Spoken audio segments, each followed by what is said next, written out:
First of all, when we talk about parliament, what are we talking about? We're talking about an assembly.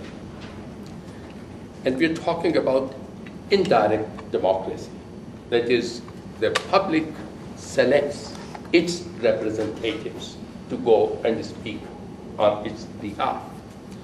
Now, people offer themselves and they say, this is where we stand, and if you agree with us, support us.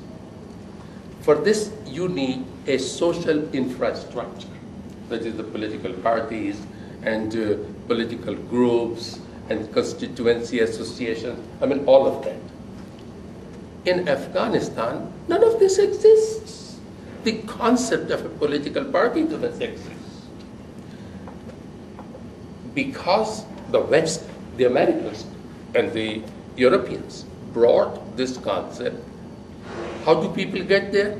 I mean, just think of what were called the rotten boroughs in England in the 19th century. Whoever owned the borough, it may be underwater and nobody may be living there, but whoever owned could nominate anyone, himself or somebody else.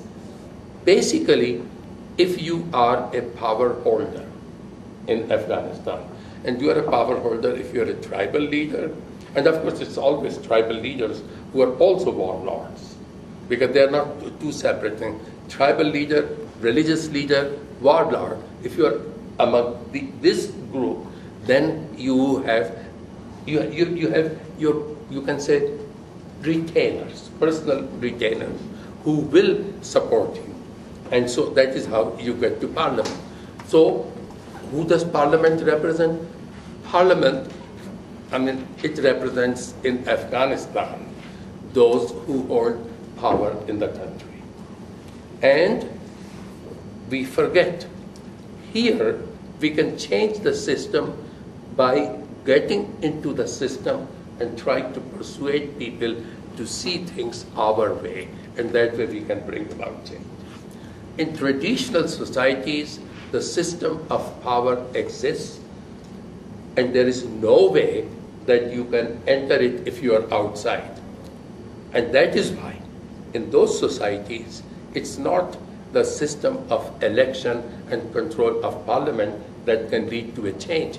People storm the police station. The rebellion is the most common way of changing the government or the policy. And therefore, this whole propaganda about parliament and democracy in Afghanistan is propaganda.